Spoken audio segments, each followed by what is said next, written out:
So excuse my kind of stuffiness. I'm getting over what I believe to be the flu. I'm not really sure, but I just wanted to talk about Nightingale because that's a game I've been waiting for many years now. I've been tracking it, and the premise seems super cool. We haven't seen anything like that. I like the whole theme of you're in the Fey realms, you're dealing with these fantastical, almost Lovecraftian eldritch creatures, and you're kind of traveling between these different realms, gathering different resources, and then we find out that you have a card system where you can actually like tailor each realm that you travel to get specific resources or see certain landmarks, enemies, etc. I was really pumped for this game, and it launched to mixed reviews, and there's a lot of things that I was actually myself disappointed as someone very excited for the game. I played it since launch, and I did actually end up putting it down after the first or second day of playing it because it just wasn't hitting right. Something was off. And I just want to talk about my experience with the game and see how everyone else is feeling. I have seen some Steam reviews. Most of the complaints I've seen are talking about the always online aspect of the game, which that doesn't really bother me too much personally. I know for some people where if they travel for work and they're playing, in a hotel, in between like meetings or whatever it may be that they do for work, it can be a bit of a bummer not being able to play your game because you need an internet connection. Maybe the Wi-Fi at the hotel sucks. Maybe your internet's just out at home even. And that part always is just not great to me. Like personally, I have a decent internet connection, so it doesn't affect me, but I can see how that would affect a lot of people. And they have addressed this with Inflection Games where they are going to add an offline mode, which I think I will opt into myself since I'm playing solo. I haven't got any of my friends to come play it yet. We've mostly been playing Palworld and Shrouded, which we'll come back to those games in a little bit, but the always online aspect was really off-putting for a lot of people, and a lot of the negative reviews I've seen on Steam are about the always online aspect of the game. That being said, with Palworld and games like Enshrouded coming out, I gotta say that Palworld as a survival game, and let me also say that I wasn't normally a fan of survival games until after I left Minecraft. There was other better survival games out there for me. I thought Minecraft was a little, just, I don't know, there wasn't anything really there for me in Minecraft. It was fun like 10 years ago when it first came out, or whenever it came out at this point. But I was much more a fan of like prefab building, something like Rust or another one, maybe like Myst Survival, some of these offshoot random early access indie games. But I think Palworld really did set the bar kind of high, not because of the Pokemon aspect of it, but the actual crafting interface and UI and the ability to build off of your base chests without having to go find those materials was a game changer for me. It really made me enjoy a genre that I historically have not really enjoyed all that much. I mean, I did find some enjoyment before, but now I really like this genre of gaming. And it was mostly just those tedious micromanagement things of having to organize my chests and know where everything is because I have to go find this, and then you have to take out certain amount of items and then only put back what you didn't use, or maybe you didn't have enough of one item and then you'd already pulled out like 500 equivalent 500 items to make 500 of whatever you wanted, and you just were like too short from one single item. I hated that. Also, the way that you find your crafting recipes with the wheel was super nice. I really loved that system. Even in Shrouded, I don't think I liked that building system for the UI at least that much. It's just so clean in Palworld, and you can tell what every little building thing does. It's very straightforward. You throw your pals down, they can help you craft things. Just that aspect of being able to know where all my buildings are, not having to go through like 17 different buildings to craft one thing at another specific building was very nice. So I just want to say Palworld, especially if you played Palworld before Nightingale, I think just really spoiled us. And Palworld, I hope it does set a future precedent for the UI and accessibility for finding all the stuff. Now, that being said, the base building or crafting from your base chests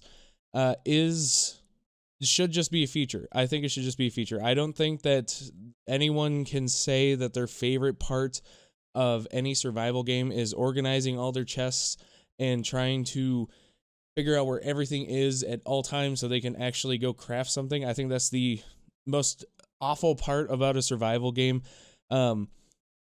It's just not necessary. I hope that we start moving forward and adding what Power World has done in terms of crafting for other survival games, because it would make other games better, I think. Enshrouded does have that system, but you don't really get it until later on, which I'm okay with, where you get magic chests and you can craft straight out from those magic chests once you have those unlocked. It does take some time, but I think that's also a nice happy medium for people who really do like that grinding aspect, where they do have that as like a milestone to unlock in their survival game. Now, Nightingale, back to the main point, UI crafting, not great. It's just a big list. There's a lot of recipes. You have like, I don't know how many crafting stations, but there's so many different crafting stations that could probably be condensed into a few, like in a workbench, to do lumber, whatever. I understand the thought process behind having like your lumber table and your tanning thing and your mill and your smith. Like, that's fine, I guess. Some of it could be condensed. There are good things about it too. Like, I do like that you can craft cards. I like the magic crafting aspect. It is thematic with how it automatically crafts just because you have Fey magic, so that part's okay. But I think they could make the UI in crafting and in general just a lot better. I did find out yesterday that wasn't pointed out really well in game, but in the top left there is a search bar. So if you're looking for, say, your enchanter's table and you want to make specifically that piece for your base, you can just search enchant and it'll bring just that up, so you don't have to look at the giant list of recipes. So that is a little helpful, but I still don't think that's a, end game solution. That being said, I should also, remind everyone, because I feel like a lot of people forget this with early access games, but these are early access. They're not, the finished product. There's a lot of things that can be changed. Not really fundamentally, but UI changes can definitely change, and I feel like if they just tweak that a little bit to be a bit cleaner and not horrible to sift through, that crafting system could be fine for Nightingale. The other thing with UI in Nightingale that really bothers me is you have two hand inventories, which you have the action bar. So you at the like over here, you have your main hand, which is like mostly your tools, your weapons, etc. And then on the other side, you have like food, your umbrella, and healing stuff. And it's fine. I don't really mind that there's the two different sides, but I do kind of hate that it's hard to maneuver to the stuff on this side of the screen, because if you scroll through your wheel, it only goes through your main hand action bar. And to go and equip like my healing or my food or the umbrella when it starts hailing or raining, all the way and having to take my hand and move it and press 6, 7, 8, 9, or altogether just rebinding them so it's like less awful to reach. I don't think that's a good system. I think they should really look into cleaning that up as well. That's mainly what puts me off of Nightingale a lot too, is just that weird two-handed inventory. But other than that, it's not the worst game I play, but it's not really what I was expecting. I mean, the world itself, like, we can talk about the world and how beautiful it is. It really is a great world. I haven't really been having issues. Some people have been having issues trying to render certain things. I play it on almost max settings with DLSS at about 120 FPS, and it seems to be working just fine. There is issues I found out because I started playing the game in third person after playing games like Power World and Enshrouded, where you're already third person. I thought it was kind of nice seeing my character. It is in beta, and I don't know if a lot of people have caught that, but if you switch to third person, it is a beta function. It is not fully fleshed out. It's not all the way there, and I did realize after switching to first person, which is what the game was advertised originally as, so I've been playing first person, and it's been enjoyable again. But you're missing a lot of different animations. Certain things don't really work or look as good as intended when you switch to first person. Combat feels really weird in third person, whereas if you're in first person, it feels a little more fluid. And I didn't really have an issue with the combat, but some people have been saying that the combat with the AI is too easy, which I kind of disagree. Maybe with the boars and the wolves is pretty bland, but I mean, they're boars and wolves. Whereas if you make it to the first real boss encounter of the tutorial, which is a lot longer than I thought it was, it's not just bouncing through the realms. There's like a whole, once you get your first base, that's still part of the tutorial. So I urge you to keep playing after that. But once you get to the end of that bit and you start making your way to the second real realm that you'll explore, the fights are very, very intense. The fights are very fun. I think the boss fights had some fun little mechanics where I would switch to my little butter knife and I had my dash, and I would have to use the dash to dodge the attacks. And I'll try to put some gameplay here as well so you can see what that looks like.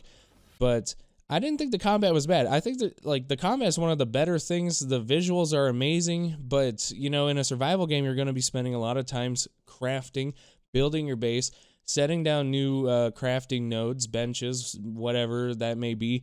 And that's very important to have kind of nice and polished. So I hope that they're working on that. I'm not really concerned with less content being available at the moment because it feels like there's plenty. You have all the different vaults, whatever you want to call them, where they're like dungeons, and you go in, you get the echoes and the fancy major cards of Arcana. You have all the different puzzle stuff. You have all the realms to explore. Some new biomes could be interesting to explore, or having more stuff to slap onto the affix, suffix versions of those realms that we're going to go through. I think having more than just 2 card options could be fun too, because I have been enjoying customizing the realm I'm in with the minor cards and, you know, making it so we get more essences, so we have more stuff to buy. And or you can make it like a nightmare realm and there's just monsters everywhere and you can fight them and harvest all their stuff. I think that part's fun. But if you could stack more cards in there, eventually that would be a really, really fun aspect of the game. And I hope that they do something like that going forward. The other thing too is just that when you're talking to NPCs, the UI for that could have easily been a little text box down, like right in the center. Would have been great. Instead, you have it just, what is it? This side, just bam, it takes up this whole thing of the screen, like almost as bigger or as big as my hand. And like, I mean, it's not a huge deal because you're talking to an NPC, but it's just this huge giant block blocking like the view of what's actually a very nice video game world. And I just have to stare at this giant block with text on it, and I really hope that they clean that up too. It's just, there's a lot of stuff that they just need to clean up. Like, there's not many other issues I personally have with the game. I feel like if they just did that, it would be fine. It would be just fine, and then they could start adding more and more stuff, like the card feature I talked about just a few minutes ago. But I can see why it's off-putting for a lot of people, especially if you play a lot of survival games and you've seen other survival systems, other crafting systems, especially Power World. I don't know what it is about Power World, but it just really was so easy to build stuff and craft stuff. I love their UI on that. I hope that changes a lot of these survival games, because it can be a very fun genre if they're not so, I don't want to say clunky, I feel like that's overplayed, but if not so just visually messy, you know what I mean? So I hope Nightingale takes notes. I hope they take some feedback. I don't think all feedback is really that great, but just mostly clean up the UI. They have something good here. We could have a great game. I am playing it. I'm playing first person, which is what seems to be intended, seeing as third person is still beta. The animations are a lot better in first person. The combat feels better. The game just kind of feels a lot better overall in first person. So if you've been like me and you started third person, try playing it in first person. I know it is nice to see your character, but until they iron that out and really polish the third person mode, first person seems to be just fine, and it seems to be the way the game's intended at the moment.